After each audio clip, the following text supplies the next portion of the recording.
வணக்கம் நண்பர்களே.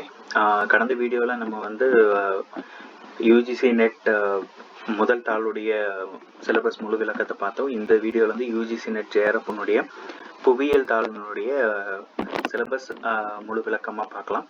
ஸோ முன்ன சொன்ன மாதிரி இது வந்து ஜாகிரஃபி பேப்பர் வந்து சப்ஜெக்ட் கோடு வந்து 80. அப்புறம் இந்த சிலபஸ் வந்து 2019 தொடர்ந்து வருது. அதுக்கு முன்னாடி பேட்டர்னும் வேறு, சிலபஸும் வேறு. 2019 சிலபஸ் வந்து மாற்றிட்டாங்க, புது அப்டேட்டட் பேட்டர்ன். இப்பயும் 2019 சிலபஸ் தான் வழக்கில் இருந்து வருது.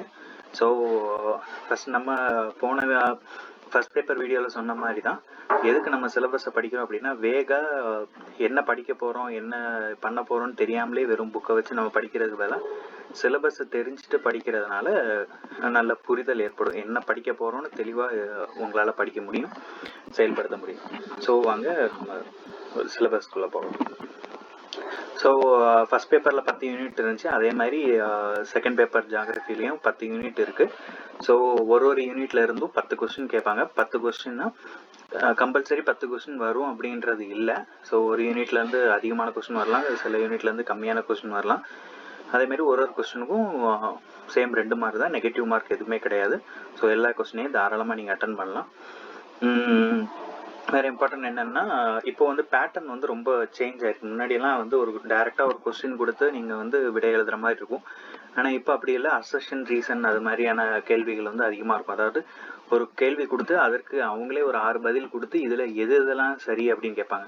1 மட்டும் சரி, 1 2 சரி, 2 3 4 சரி அப்படிங்கிற மாதிரி உங்களுக்கு குழப்பம் ஏற்படுத்துகிற மாதிரி கேட்பாங்க. அது வந்து நேரம் விரயமாகிறதுக்கு அதிகமான வாய்ப்பு இருக்குது. ஸோ எவ்வளோத்துக்கு எவ்வளோ அதிகமாக நீங்கள் ப்ராக்டிஸ் பண்ணுறீங்களோ அவ்வளோத்துக்கு எவ்வளோ உங்களுக்கு வந்து பரீட்சை டைமில் வந்து சுலபமாக இருக்கும். ஸோ என்னென்ன சிலபஸ் அப்படின்னு பார்த்தோன்னா, ஜியோமார்ஃபாலஜி ஃபர்ஸ்ட் யூனிட், அதாவது புவி புறவியல் அப்படிமோ. அப்புறம் climatology, oceanography, geography of environment, population and settlement geography, geography of economic activities and regional development, cultural, social and political geography, geographic thought, geographic techniques, geography of India. So இது syllabus எல்லாமே இங்கிலீஷில் தான் இருக்குது. ஸோ ஏன் அப்படின்னு பார்த்தோன்னா, நம்ம exam வந்து இங்கிலீஷில் தான் எழுத போகிறோம். ஆனால் விளக்கம் வந்து நான் தமிழில் சொல்கிறதுனால உங்களுக்கு புரிதல் எளிமையாக இருக்கும். அப்புறம் நல்ல ஈஸியாக புரிஞ்சுட்டு, ஆனால் இங்கிலீஷோட இங்கிலீஷ் வேர்ட்ஸ் அந்த டெர்மினாலஜிஸ் தெரிஞ்சால் தான் உங்களால் அந்த எக்ஸாமில் அட்டன் பண்ண முடியும். ஸோ நான் விளக்கம் வந்து தமிழில் கொடுக்குறேன், பட் டெர்மினாலஜிஸ் எல்லாமே இங்கிலீஷில் தான் இருக்கும். அதை பார்த்துக்கோங்க, அப்படின்னா தான் உங்களால் ஈஸியாக அடிக்க முடியும். ஸோ வாங்க என்னென்ன சிலபஸோடைய டீட்டெயில்ஸ் என்னென்ன அப்படிங்கிறத உள்ள வந்து பார்க்கலாம். ஸோ ஃபஸ்ட்டு புவி புறவியல், அதாவது ஜியோமார்ஃபாலஜி என்னென்ன டாபிக் இருக்குது அப்படின்னா, வெகனருடைய கண்ட நகர்வு கொள்கை இருக்கு இல்லையா, காண்டினென்டல் ட்ரிப்ட் தியரி. ஸோ அந்த தியரி, அதுக்கப்புறம் பிளேட் டெக்டானிக்ஸை பற்றி, உலகத்தில் இருக்கக்கூடிய major and minor plates tectonics, அதனுடைய மூமெண்ட்டு, அது எந்த திசையில் நகருது அப்படின்ற விஷயங்கள் எல்லாமே நீங்கள் பார்த்துக்கணும். ஸோ இதில் வந்து சிலபஸை பொறுத்த வரைக்கும் பிளேட் டெக்டானிக்ஸ்னு ஒரு வார்த்தை தான் கொடுப்பாங்க. அதுக்குன்னா பிளேட் டெக்டானிக்ஸோட கான்செப்ட் மட்டும் நீங்கள் படித்தா போதாது.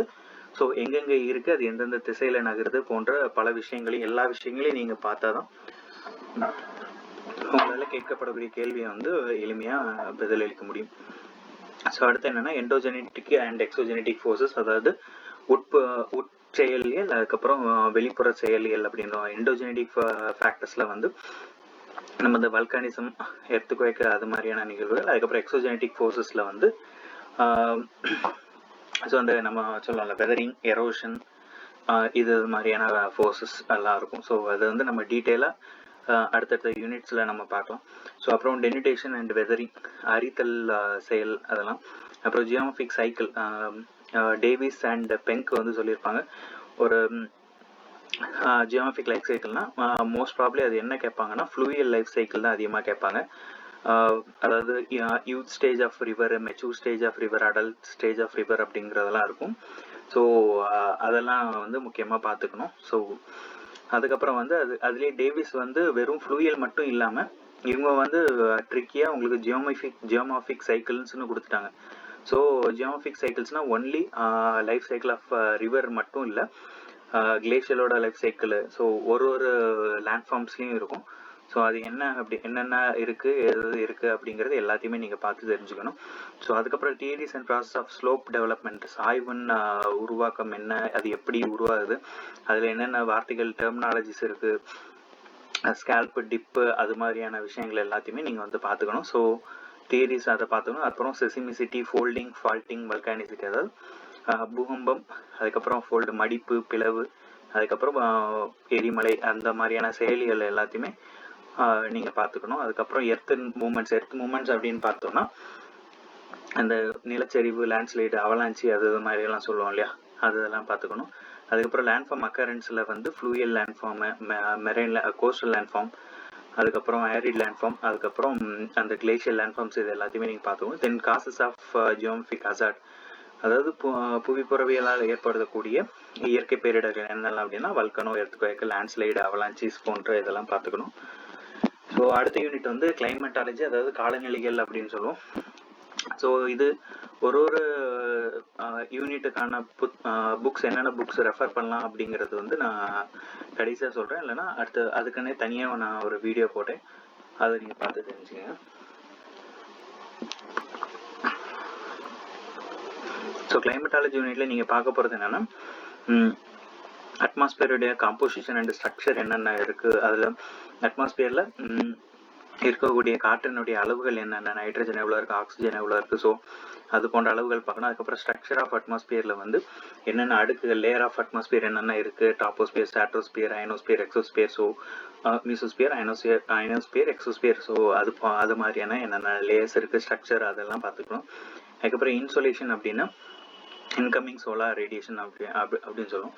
ஸோ அது என்னன்னு பார்த்துங்க. அப்புறம் ஹீட் பட்ஜெட் ஆஃப் எர்த்தனுடைய ஹீட் பட்ஜெட், அதாவது 100% பூமிக்கு வந்து சூரியன்லேருந்து வெப்பம் வருது அப்படின்னா அது எதற்கெல்லாம் கடத்தப்படுகிறது, எப்படிலாம் அந்த ஹீட் வந்து பயன்படுத்தப்படுது அப்படிங்கிறது ஹீட் பட்ஜெட் ஆஃப் எர்த்தில் பார்த்துக்கலாம்.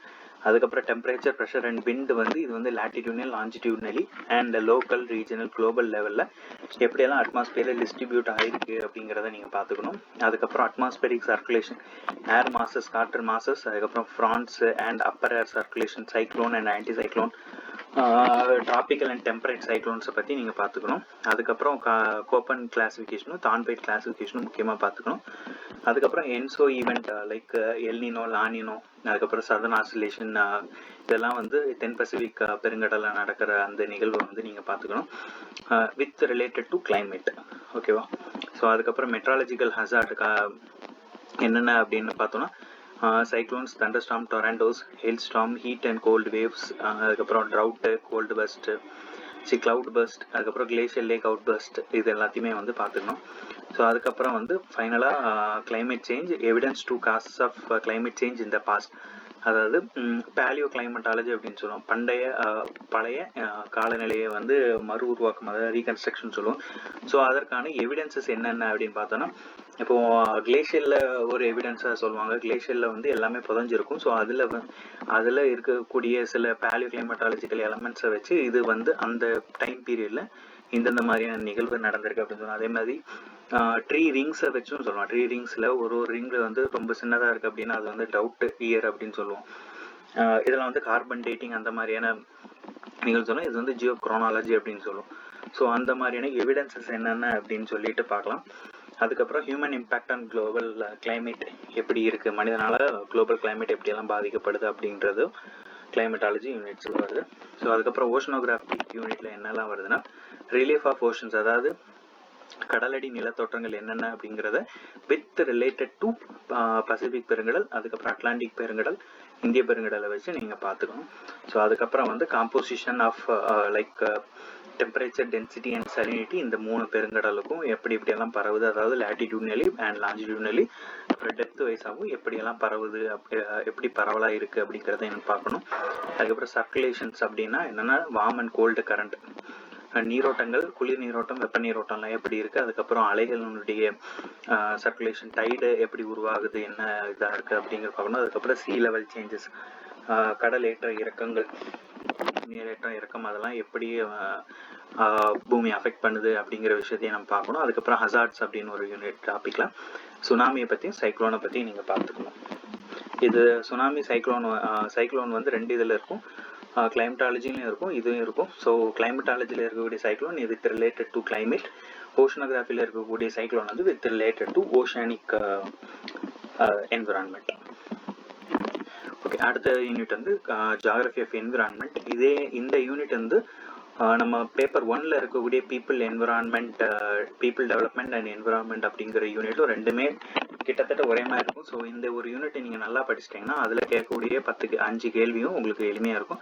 ஸோ 15 கேள்வி இந்த ஒரு யூனிட்லேருந்து வர மாதிரி கூட இருக்கலாம். ஸோ இதில் என்னென்ன இருக்குது அப்படின்னா, காம்போனன்ட்ஸ் லைக் எக்கோசிஸ்டம்னா என்ன, அந்த மாதிரியான டெர்மினாலஜிஸ் எல்லாம் பார்த்துக்கணும். ஸோ அது வந்து ஜியாகிரபிக் கிளாசிஃபிகேஷன் உலகம் முழுவதும் எப்படியெல்லாம் கிளாஸிஃபை பண்ணுற வகைப்படுத்துறாங்க அப்படின்னு பார்க்கணும். அதுக்கப்புறம் ஹியூமன் எக்காலஜி அப்படின்னா என்ன,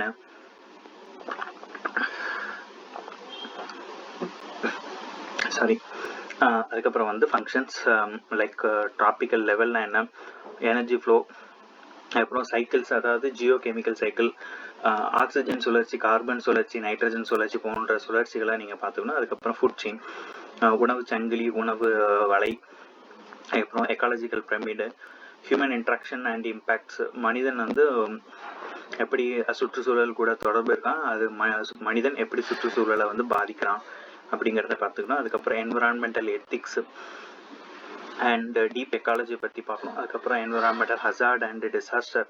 டிசாஸ்டர் எல்லா யூனிட்லையும் வரும், ஆனால் with respect to that particular topic. Environment, ஓஷனோகிராஃபினா கடலை சார்ந்து இதெல்லாம் வரும். ஸோ என்விரான்மெண்ட் என்னென்ன ஹசார்ட் டிசாஸ்டர் அப்படின்னு பார்த்தோன்னா, குளோபல் வார்மிங், அதுக்கப்புறம் urban heat island, atmospheric pollution, water pollution, land டிகிரேடேஷன்லாம் வரும். அதுக்கப்புறம் national programs and policies related to என்விரான்மெண்ட்டில் என்னென்ன ப்ரோக்ராம்ஸ் அண்ட் பாலிசிஸ் இருக்குது அப்படிங்கிறத பார்க்கணும். அதுக்கப்புறம் legal frame work related to என்விரான்மெண்ட்டில் என்னென்ன ஃப்ரேம் ஒர்க் வகைப்படுத்தியிருக்காங்க அப்படின்னு பார்க்கணும். அதுக்கப்புறம் என்விரான்மெண்டல் பாலிசி, என்னென்ன வகையான பாலிசி, லைக் என்ன சொல்லணும்னா, காடுகளை காப்பாற்றுவதற்கு, அதுக்கப்புறம் புலிகளை காப்பாற்றுவதற்கு என்னென்ன பாலிசியெல்லாம் கவர்மெண்ட் எடுத்திருக்காங்க அப்படிங்கிறத பார்க்கணும். அதுக்கப்புறம் இன்டர்நேஷ்னல் ட்ரீட்டீஸ், லைக் என்னென்ன இன்டர்நேஷ்னல் ப்ரோக்ராம் நடக்குது அப்படின்னா, ப்ரூண்ட்லேண்ட் கமிஷன், கொயட்டோ ப்ரோட்டோகால், அஜெண்டா 21, அதுக்கப்புறம் sustainable development goals, Paris agreement. இந்தந்த நிகழ்வுகளில் என்னென்ன முக்கியமான விஷயங்கள் நடந்துக்கு, எதை பற்றியெல்லாம் வந்து டிஸ்கஸ் பண்ணியிருக்காங்க அப்படிங்கிறதையும் நம்ம வந்து படிச்சுக்கணும். அப்புறம் வந்து population geography, population and settlement geography வந்து ஒரே யூனிட் தான்.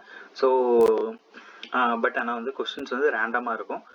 எப்படி வேணால் எதுலேருந்து வேணால் அதிகமாக கேட்கலாம், எதுலேருந்து வேணால் கம்மியாக கேட்கலாம். ஆனால் எல்லா யூனிட்டுக்கும் ஈக்குவலான இம்பார்ட்டன்ஸ் கொடுக்கணும்.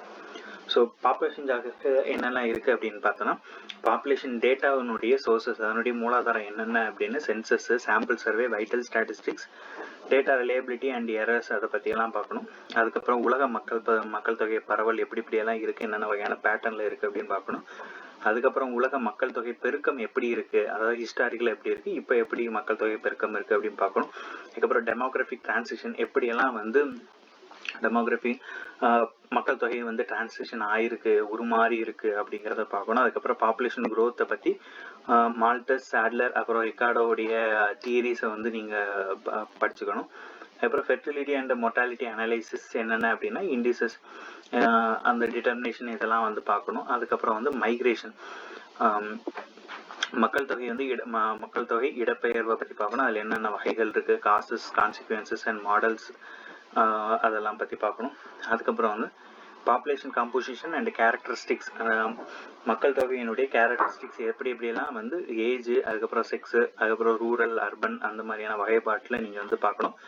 அதுக்கப்புறம் வந்து பாப்புலேஷன் பாலிசிஸ், வளரும் நாடுகள்லையும் வளர்ந்த நாடுகள்லையும் எப்படியெல்லாம் வந்து மக்கள் தொகையை கட்டுப்படுத்துவதற்கும் மக்கள் தொகை பெருக்கத்திற்கும் எப்படி என்ன மாதிரியான கொள்கைகளை கடைபிடிக்கிறாங்க அப்படிங்கிறதையும் நம்ம பார்த்துக்கணும்.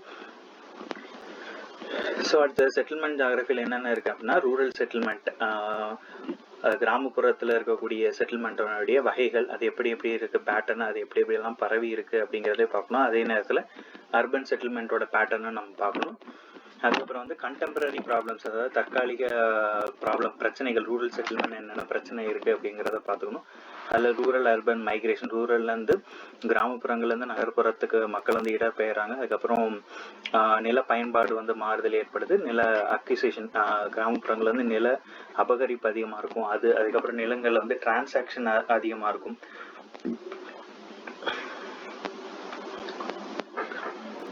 இதெல்லாம் இருக்கு. அதுக்கப்புறம் வந்து theories of origins of town, ஒரு டவுன் வந்து எப்படி உருவாகுது அப்படிங்கிறத பற்றி சிடில், அதுக்கப்புறம் ஹென்ரி பிரானே, லீவிஸ் மம்ஃபோர்ட் வந்து சில தியரிஸ் கொடுத்துருக்காங்க. அது என்னென்ன தியரிஸ் அப்படின்னா அது எப்படி அந்த அவங்களோட மாடல் தியரிஸை பற்றி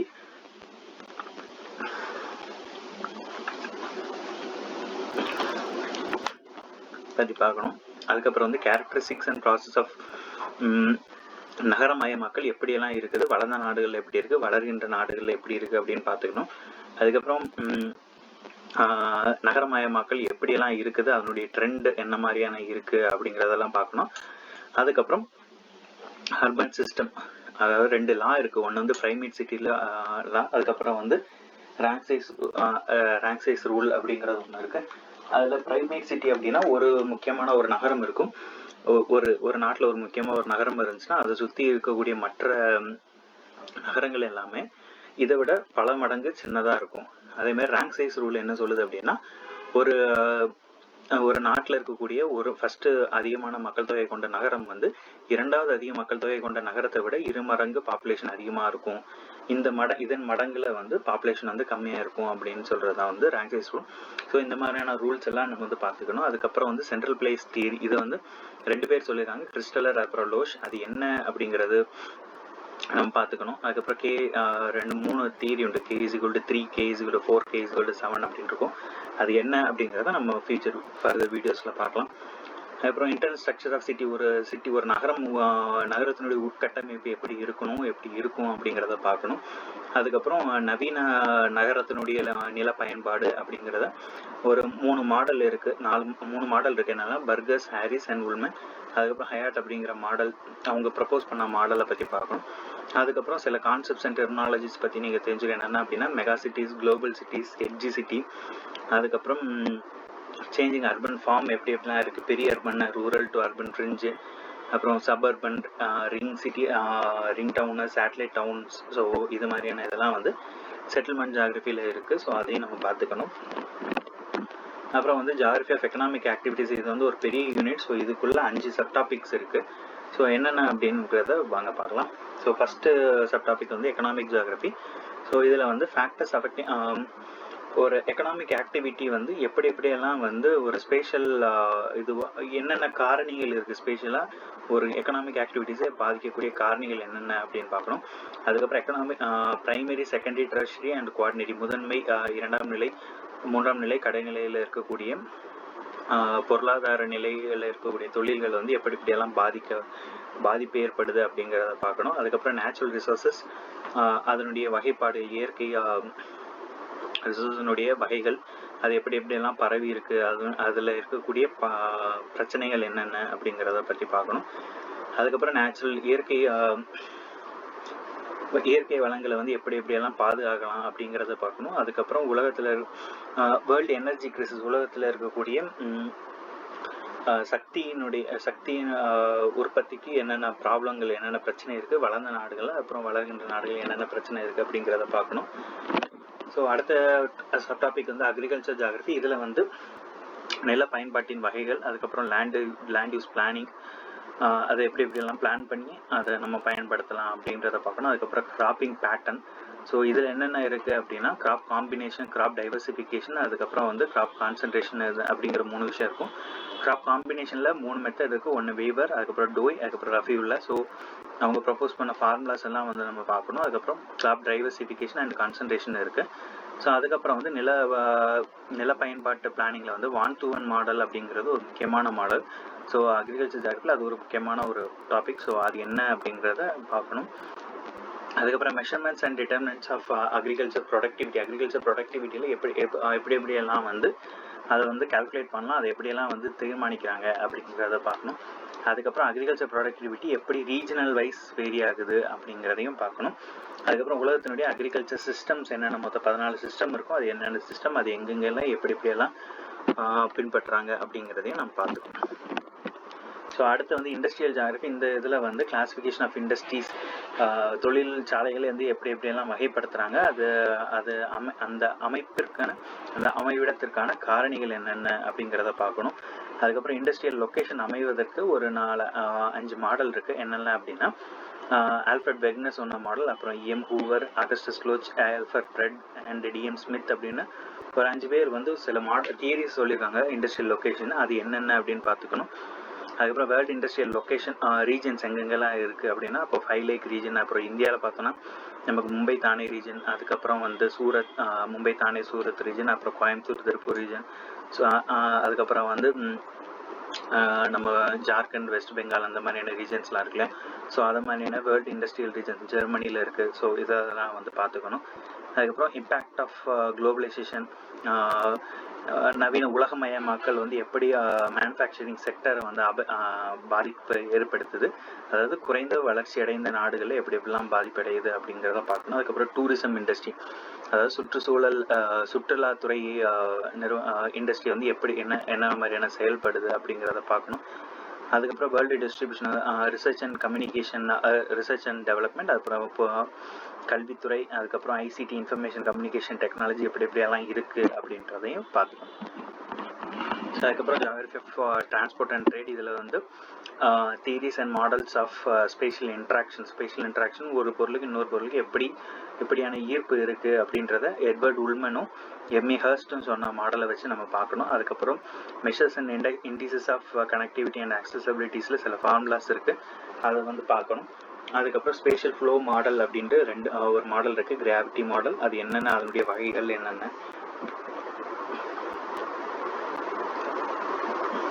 அதனுடைய வேரியன்ஸ் என்னென்ன அப்படிங்கிறத பார்க்கணும். அதுக்கப்புறம் வேர்ல்டு ட்ரேட் ஆர்கனைசேஷன் வந்து எப்படியெல்லாம் செயல்படுது, எப்போ உருவானது, அதனுடைய ஹிஸ்ட்ரி, அதனுடைய பணிகள் என்னென்ன அப்படிங்கிறதையும் பார்க்கணும். அதுக்கப்புறம் உலகமயமாக்கலும் liberalisation of world trade patterns, உலகத்தில் எப்படியெல்லாம் இந்த மாதிரியான ட்ரேட் பேட்டர்ன் வந்து இருக்குது அப்படின்னு பார்க்கணும். அப்புறம் problems and prospects of inter and intra regional cooperation, ஒரு இப்போ சார்க் நாடுகள்னு சொல்லுவோம், G20 நாடுகள்னு சொல்லுவோம், அதுக்கு இடையிலான அந்த வர்த்தகம் அப்படிங்கிறது எப்படி இருக்குது அப்படின்றத பார்க்கணும். ஸோ அதுக்கப்புறம் ரீஜனல் டெவலப்மெண்ட்டில் வந்து டொப்பாலஜி ஆஃப் ரீஜன், ஒரு ரீஜன்னா என்ன, அதுக்கப்புறம் அதில் ஃபார்மல் ரீஜன், ஃபிக்ஷனல் ரீஜன்ஸ்னால் என்ன, அப்புறம் ரீஜனல் டெவலப்மெண்ட்டுக்கான தியரி யார் சொன்னாங்க பார்த்தோன்னா ஆல்ஃபர்ட் ஓ ஹிட்ச்மேன், அதுக்கப்புறம் குன்னர் மெடல், ஜான் ஃப்ரைட்மேன் சொன்ன தியரிஸை பற்றி பார்க்கணும். அதுக்கப்புறம் dependency theory of under development, அப்புறம் குளோபல் எக்கனாமிக் பிளாக், உலக பொருளாதார பிளாக்கை பற்றி பார்க்கணும். அதுக்கப்புறம் regional development and social movements in India, அதுவும் ரீஜனல் டெவலப்மெண்ட்டில் ஒரு முக்கியமான பார்ட். ஸோ அடுத்த யூனிட் வந்து cultural, social and political geography. இதில் 2 சப்பார்ட், ஒன்று கல்ச்சுரல் அண்ட் சோஷியல் ஜியாகிரபி, இன்னொன்று வந்து political geography. So cultural and social ஜியாகிரபியில் என்னென்ன இருக்குது அப்படின்னு பார்த்தோன்னா, கான்செப்ட் ஆஃப் கல்ச்சர்னா என்ன, கல்ச்சுரல் காம்ப்ளெக்ஸஸ்னா என்ன, அதுக்கப்புறம் ஒரு ரீஜன்னா என்ன, ஒரு ஏரியானா என்ன, அது எப்படி கல்ச்சுரல் கலாச்சாரத்தால் வேறுபட்டு இருக்குது, கலாச்சாரத்தால் ஒற்றுமைப்படுத்தப்பட்டிருக்கு அப்படிங்கிறதையும் பார்க்கணும்.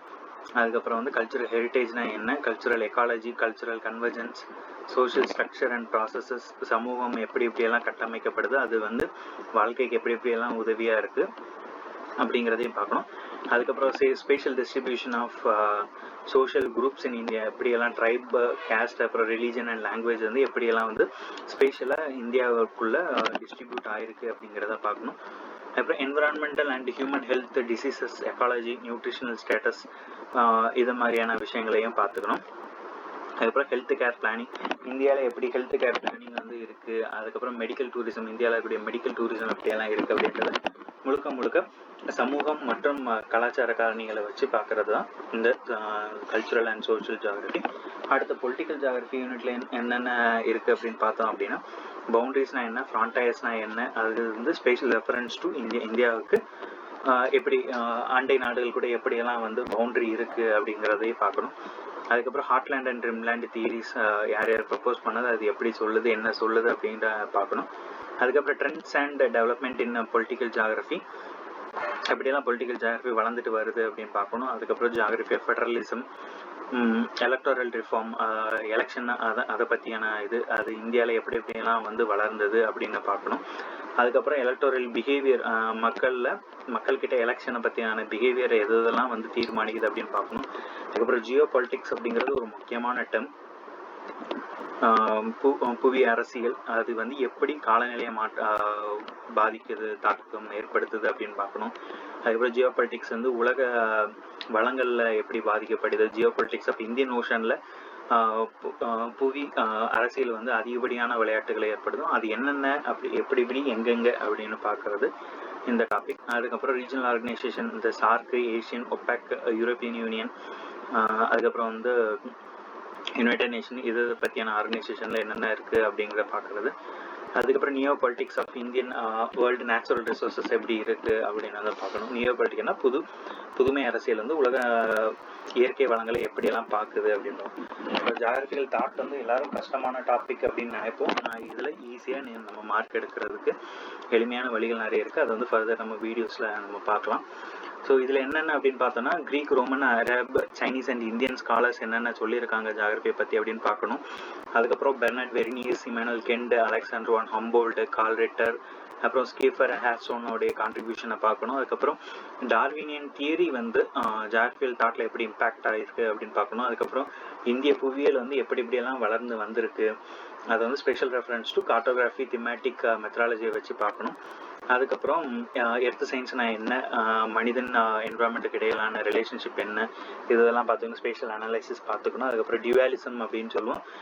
2 கான்ட்ராஸ்டிங் ஜாகிரபிக் ஸ்டடிஸ் என்னெல்லாம் அப்படின்னா, physical and human geography, regional versus systematic geography, அதுக்கப்புறம் quantitative versus qualitative geography, idiographic, nomothetic geography, இதெல்லாம் பார்க்கணும். அதுக்கப்புறம் பேராடிம் ஷிஃப்ட் அப்படின்னு சொல்லிட்டு ஒரு கான்செப்ட் வந்து ஜாகிரபியில் ரொம்ப முக்கியமானது. எப்படியெல்லாம் ஜாகிரபி வந்து வளர்ந்துட்டு வருது அப்படின்னு சொல்லுவாங்க. அதாவது சில காலத்தில் வந்து ஜாகிரபி வளராமல் மந்தமாக இருக்கும். ஆனால் சில கால சூழ்நிலையில வந்து ஜாகிரபி வந்து அதிகப்படியான வளர்ச்சி இருக்கும். அது எப்படி அதற்கான தியரியை பற்றி பார்க்கறது தான் வந்து பேராடிம் ஷிஃப்ட் அப்படின்னு சொல்லுவோம். அடுத்து வந்து ஜாகிரபியினுடைய சில பெர்ஸ்பெக்டிவ், பாசிட்டிவிசம், பிஹேவியரிசம், ஹியூமனிசம் அப்படிங்கிற ஸ்கூல்ஸ், அதை பற்றி எல்லாம் பார்க்கணும். ஸ்ட்ரக்சரலிசம், ஃபெமினிசம், போஸ்ட் மாடர்னிசம் அப்படிங்கிற கான்செப்ட்ஸ் எல்லாம் பற்றி பார்க்கணும். அப்புறம் ஜாகிரபிக் டெக்னிக்ஸ் ஒரு பெரிய யூனிட்டு. ஸோ இதில் என்னென்ன வருது அப்படின்னு பார்த்தோன்னா, ஜாகிரபிக்கல் இன்ஃபர்மேஷன் சிஸ்டத்தினுடைய சோர்சஸ், என்னென்ன வகையான டேட்டா இருக்குது, ஸ்பேஷியல் டேட்டா, நான் ஸ்பேஷியல் டேட்டாலாம் இருக்குது அப்படின்னு பார்க்கணும். அதுக்கப்புறம் மேப்பினுடைய வகைகள், மேப்பை எப்படியெல்லாம் உருவாக்கணும் அப்படிங்கிற ஒரு வழிமுறைகள், குளோரோப்ளத், ஐசரித்மெட்டிக், அதுக்கப்புறம் டெசிமெட்ரிக் மெத்தடு. அப்புறம் இதெல்லாம் வந்து மேப் உருவாக்கக்கூடிய, இப்போ குளோரோப்ளத்னா ஜஸ்ட் ஒரு கலர் மேப்பு. ஸோ அது மாதிரி என்னென்ன வகையான மேப் இருக்குது, மேப்பை எப்படி உருவாக்கணும் அப்படிங்கிற டெக்னிக்ஸை பற்றி பார்க்கணும். அதுக்கப்புறம் data representation and maps, pie diagram என்ன, பார் டயக்ராம்னா என்ன, லைன் டயக்ராம்னா என்ன, அது எப்படி இருக்கும் அப்படிங்கிறத பற்றியெல்லாம் சொல்லணும். அதுக்கப்புறம் ஜிஎஸ் டேட்டா பேஸ், அதாவது ராஸ்டர்னா என்ன, வெக்டர்னா என்ன, அதனுடைய டேட்டா ஃபார்மேட், அதுக்கப்புறம் ஆட்ரிபியூட் டேட்டாவை வந்து எப்படியெல்லாம் வந்து மாற்றலாம் அப்படின்னு பார்க்கணும். அப்புறம் ஜிஎஸ்னுடைய ஃபங்க்ஷன்ஸ் என்னென்ன, அது எப்படியெல்லாம் எடிட் பண்ணலாம், அனலைஸ் பண்ணலாம் அப்படிங்கிறத பார்க்கணும். அதுக்கப்புறம் டிஜிட்டல் எலிவேஷன் மாடல், டெம் அப்படின்னா என்ன, அதனுடைய பயன்பாடுகள் என்னென்ன அப்படின்னு பார்க்கணும். அப்புறம் ஜியோ ரெஃபரன்சிங், கோஆர்டினேட் சிஸ்டம், அதுக்கப்புறம் மேப் ப்ரொஜெக்ஷன், டேட்டம் அப்படின்னா என்ன ஏது அதெல்லாம் பார்த்துக்கணும். அப்புறம் ஜிஎஸ்னுடைய அப்ளிகேஷன், அது எங்கெங்கெல்லாம் பயன்படுது, திமேட்டிக் கார்ட்டோகிராஃபியில், ஸ்பேஷியல் டிசிஷன் சப்போர்ட் சிஸ்டமில் வந்து அது என்னென்ன வகையான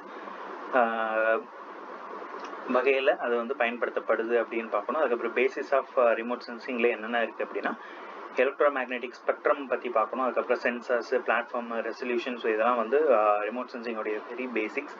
ஸோ அதெல்லாம் நம்ம பார்த்துக்கணும். அதுக்கப்புறம் ஏர் ஃபோட்டோனுடைய எலமெண்ட்ஸு, சேட்டலைட் இமேஜ் இன்டர்பிரிட்டேஷன் என்ன, அப்புறம் ஃபோட்டோகிராமெட்ரினா என்ன அப்படிங்கிறதெல்லாம் வந்து முக்கியமாக பார்த்துக்கணும்.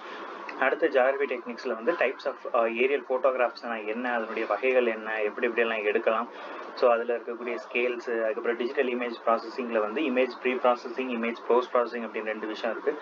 ஸோ அது என்னென்ன அப்படின்னு பார்க்கணும். அதுக்கப்புறம் இமேஜ் என்ஹான்ஸ்மெண்ட், அந்த மாதிரியான விஷயங்கள்லாம் இருக்கும். அதை வந்து நம்ம யூஜியில் ஸ்கேல்ஸ் அப்படிங்கிற ஒரு ப்ராக்டிக்கல் அப்படின்னு பார்த்துப்போம். ஸ்கேல்ஸ், அப்புறம் வந்து மேப் ப்ரொஜெக்ஷனு, சர்வே, அந்த மாதிரியான ப்ராக்டிகல்ஸில் பார்த்தது. அதுக்கப்புறம் பிஜியில் வந்து நம்ம ஜிஎஸ்சி மற்றும் கண்டிப்பாக படிச்சிருப்போம். அந்த பேசிக் கொஸ்டின்ஸாக தான் இருக்கும். ஸோ இப்போ வந்து இந்த சிலபஸ் அப்டேட் ஆகி 4-5 வருஷம் ஆனதுனால, ஸோ இப்போ வந்து கொஸ்டின்ஸ் எல்லாம் கொஞ்சம் அப்டேட்டடாக தான் இருக்கும், அட்வான்ஸ்டாக தான் இருக்கும். ஸோ எல்லாத்துக்குமே தயாராக இருக்கும். ஸோ அப்புறம் ஜிபிஎஸ்னா என்ன, ஜிபிஎஸ்னுடைய காம்போனன்ட்ஸ் என்னென்ன, ஸ்பேஸில் நிலத்தில் கிரவுண்ட் கண்ட்ரோல் பாயிண்ட், ரிசீவர் செக்மெண்ட்னா என்ன அப்படின்னு பார்க்கணும். அதுக்கப்புறம் டிஜிபிஎஸ், அதாவது டிஜிட்டல் குளோபல் பொசிஷனிங் சிஸ்டம்னா என்ன. இப்போ ஜிபிஎஸை விட குளோபல் நேவிகேஷன் சேட்டலைட் சிஸ்டம், அதாவது ஜிஎன்எஸ்எஸ்ஸை வந்து ரொம்ப முக்கியமாக பார்த்துக்கணும். அதுக்கப்புறம் applications of measures of central tendency, இதெல்லாம் வந்து ஸ்டாட்டிஸ்டிக்கல் பார்ட்டில் வரும். அதுக்கப்புறம் டிஸ்பர்ஷன் அண்ட் இன்இக்வாலிட்டிஸ், அப்புறம் sampling procedure and hypothesis testing, என்னென்ன டெஸ்ட்னா chi square test, t test, ANOVA test, இதெல்லாம் பார்த்துக்கணும். அப்புறம் time series analysis, correlation and regression அனாலிசிஸ்னா என்ன அப்படின்னு பார்த்துக்கணும். அடுத்த மெஷர்ஸ் ஆஃப் இண்டிசஸ், அதுக்கப்புறம் making indicator scale free computation of composite index அப்படி பார்த்தோம். அதுக்கப்புறம் பிசிஏ கிளஸ்டர் அனாலிசிஸ் வந்து ரிசர்ச்சில் வந்து ஒரு முக்கியமான ஒரு விஷயம், அது என்ன அப்படின்னு பார்த்துக்கணும். அதுக்கப்புறம் மார்ஃபமேட்டிக் அனாலிசிஸ், ரிவருடைய அனாலிசிஸ், ரிவர் ஸ்ட்ரீமோட அனாலிசிஸ், அதில் என்ன அப்படின்னா ஸ்ட்ரீமை ஆர்டர் படுத்துறது. அதுக்கப்புறம் பைஃபர்கேஷன் ரேஷியோனா என்ன, ட்ரைனேஜ் டென்சிட்டினா என்ன, drainage frequency, basin circulation ratio, form factor, profile, அப்புறம் ஸ்லோப் அனாலிசிஸ், கிளைனோகிராஃபிக் கர்வ், இது எல்லாமே வந்து மார்ஃபமேட்டிக் அனாலிசிஸில் இருக்கும். ஸோ இதெல்லாம் வந்து டீப்பாக நம்ம அடுத்த ஒரு ஃபர்தர் வீடியோஸில் பார்க்கலாம். அப்புறம் வந்து ஜியாகிரஃபி ஆஃப் இந்தியா அப்படின்னு எடுத்துட்டோம்னா இப்போ இது வரைக்கும் நம்ம பார்த்த 9 யூனிட்டில் எல்லாத்தையுமே வந்து இந்தியன் பெர்ஸ்பெக்டிவை எடுத்து பார்த்தோம் அப்படின்னா ஜியாகிரஃபி ஆஃப் இந்தியா நீங்கள் தனியாக படிக்க வேண்டிய அவசியமே இல்லை. ஸோ பட் ஜென்ரலாக சம் கொஸ்டின்ஸ் எல்லாம் படிக்கிறது அத்தியாவசியம்தான். என்னென்ன டாபிக்ஸ் உள்ளே இருக்குது அப்படின்னு பார்க்கணும். இந்தியாவுடைய மேஜர் ஃபிசியோகிராஃபிக் வகைப்பாடுகள் என்னென்ன அப்படின்னா, அதாவது மலைகள், பீடபூமி, அதுக்கப்புறம் சமவெளி, அதுக்கப்புறம் கடற்கரைகள், அதுக்கப்புறம் ஐலாண்ட் அதாவது தீவு கூட்டங்கள். ஸோ இதெல்லாம் பற்றி பார்க்கணும். அதுக்கப்புறம் ட்ரைனேஜ் சிஸ்டம் இந்தியாவில் ஹிமாலயன் ட்ரைனேஜ் சிஸ்டம், அதுக்கப்புறம் பெனின்சுலர் ட்ரைனேஜ் சிஸ்டம், அதாவது இந்த இமயமலையிலேருந்து வரக்கூடிய ஆறுகள், அதுக்கப்புறம் பெனின்சுலரில் இருக்கக்கூடிய தீபகற்ப ஆறுகளை பற்றி பார்க்கணும். அதுக்கப்புறம் கிளைமேட் எப்படி இந்தியாவுடைய காலநிலை எங்கெங்கே எப்படியெல்லாம் இருக்குது அப்படிங்கிறத பார்க்கணும். ஸோ அதுக்கப்புறம் இந்தியன் மான்சூனுடைய மெக்கானிசம் அண்ட் கேரக்டரைசேஷன் எப்படி உருவாகுது அப்படிங்கிறதையும் நம்ம பார்த்துக்கணும். அதுக்கப்புறம் இந்தியாவுக்கு மேலே இருக்கக்கூடிய ஜெட் ஸ்ட்ரீம், ஓடக்கூடிய ஜெட் காற்றோட்டம், அதுக்கப்புறம் ஹிமாலயன் கிரையோஸ்பியர் அந்த பனி அடுக்குகளை பற்றி பார்க்கணும். அதுக்கப்புறம் டைப்ஸ் அண்ட் டிஸ்ட்ரிபியூஷன் ஆஃப் இயற்கை வளங்கள் எப்படியெல்லாம் பரவி இருக்குது அப்படின்னு பார்க்கணும். என்னென்ன இயற்கை வளங்கள் அப்படின்னா மண், அதுக்கப்புறம் வெஜிடேஷன், நீர், அதுக்கப்புறம் மினரல்ஸ் அண்ட் மெரைன் ரிசோர்ஸ் எப்படியெல்லாம் வந்து பரவி இருக்குது அப்படின்னு பார்க்கணும். அதுக்கப்புறம் பாப்புலேஷன் கேரக்டரிஸ்டிக்ஸ், அதாவது மக்கள் தொகையினுடைய பரவலை பார்க்கணும். அதுக்கப்புறம் க்ரோத் காம்போஷன், கிராமத்துக்கும் நகரத்துக்கும், அதுக்கப்புறம் வயசு, செக்ஸ், ஆக்குபேஷன், அதுக்கப்புறம் எஜுகேஷனல், எத்தனிக் அண்ட் ரிலீஜியஸ் எப்படி இந்தியாவில் பரவி காணப்படுது அப்படின்றத பார்க்கணும். அதுக்கப்புறம் இந்தியாவில் இருக்கக்கூடிய பாப்புலேஷன் பாலிசி என்னென்ன அப்படிங்கிறதையும் நம்ம பார்த்துக்கணும். அதுக்கப்புறம் அக்ரிகல்ச்சர் ப்ரொடக்ஷன், அதுக்கப்புறம் yield of major food crops, என்னென்ன ஃபுட் கிராப்ஸ் எந்தெந்த ரீஜனில் இருக்குது அப்படிங்கிறதையும் பார்க்கணும். அதுக்கப்புறம் மேஜர் கிராப் ரீஜன்ஸ் என்னென்ன அப்படின்னு பார்த்துக்கணும்னா ரீஜனல் வேரியேஷன், அக்ரிகல்ச்சர் டெவலப்மெண்ட் எப்படி ரீஜனல் வேரியேஷனாக இருக்குது அப்படின்னு பார்க்கணும். அதுக்கப்புறம் சுற்றுச்சூழல் எப்படி இந்தியாவில் இருக்குது, அதுக்கப்புறம் அக்ரோ கிளைமேட்டிக் ஜோன்ஸ் என்னென்ன, அப்புறம் க்ரீன் ரெவல்யூஷன் என்ன, food security and food right to food என்ன, இண்டஸ்ட்ரியல் டெவலப்மெண்ட் சின்ஸ் இண்டிபெண்டன்ஸ்லேருந்து இண்டஸ்ட்ரி எப்படி டெவலப் ஆகுது, அதுக்கப்புறம் இண்டஸ்ட்ரியல் ரீஜன் அப்படின்னா என்ன, அது இந்தியாவில் எப்படிலாம் இருக்குது, இப்போ இண்டஸ்ட்ரியல் பாலிசி இந்தியாவில் இருக்கக்கூடிய இண்டஸ்ட்ரியல் பாலிசி என்னென்ன அப்படின்னு பார்க்கணும். அதுக்கப்புறம் transport network, railway, roadway, waterway, airway, pipeline வந்து இந்தியாவில் எப்படிலாம் வளர்ந்துருக்கு, எங்கெங்கெல்லாம் பரவி இருக்குது அப்படின்னு பார்க்கணும்.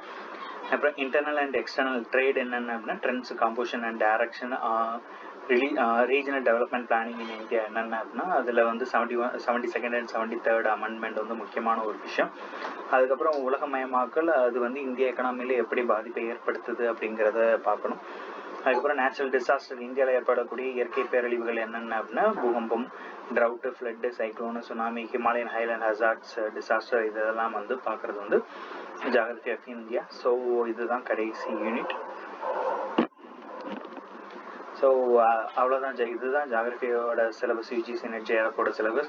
ஸோ ஒன்ஸ் எப்போ நீங்கள் வந்து கொஞ்சம் நல்லா புரிஞ்சு படித்து எழுதுறீங்களோ அப்போ தான் உங்களால் வந்து யூஜிசி நெட் ஜேஆர்எஃப் வந்து கிளியர் பண்ண முடியும். ஸோ உங்களுக்கு அந்த கான்ஃபிடென்ஸ் வேணும், உங்களால் படித்து அதை கிளியர் பண்ண முடியும் அப்படின்ற கான்ஃபிடென்ஸ் இருந்தால் மட்டும்தான் உங்களால் அதை கிளியர் பண்ண முடியும். ஸோ இதை கிளியர் பண்ணிங்கன்னா அடுத்த வாய்ப்பாக நீங்கள் வந்து நெட்டு கிளியர் பண்ணால் அசிஸ்டன்ட் ப்ரொஃபஸருக்கு எலிஜிபிள். அதுக்கப்புறம் ஜேஆர்எஃப் கிளியர் பண்ணி உங்களுக்கு பிஹெச்டிக்கு பண்ணுறதுக்கு யூஜிசிலேருந்தே ஸ்டைஃபண்ட் டைரெக்டாக வரும். ஸோ அது வந்து உங்களுக்கு பிஹெச்டிக்கு ரொம்ப பெனிஃபிட்டாக இருக்கும். ஸோ உங்களுக்கு ஏதாவது மேலும் தகவல் தேவைப்படுது, இந்த மாதிரியான டாபிக் புரியலை அப்படின்னா ஜஸ்ட் எங்களுக்கு ஒரு மெயில் அனுப்புங்க. அதுக்கப்புறம் எங்கள் யூடியூப் சேனலை ஃபாலோ பண்ணுங்கள். ஸோ அதுக்கப்புறம் ஒரு டெலகிராம் சேனலும் இருக்குது. டெலகிராம் சேனலில் நாங்கள் வந்து டெய்லியும் குயிசஸ் போடுவோம், ஜியாகிரஃபி, அதுக்கப்புறம் பேப்பர் 1 குயிசஸ் எல்லாம் போடுவோம். அதை அட்டன் பண்ணுங்கள். நாங்கள் கடந்த ஒரு 3 ஆண்டுகளாக அந்த டெலகிராம் சேனல் இருக்குது. ஸோ ஜஸ்ட் ஃபாலோ பண்ணிவிட்டு இது பண்ணுங்கள். All the best. Exam clear பண்ணுறதுக்கு வாழ்த்துக்கள்.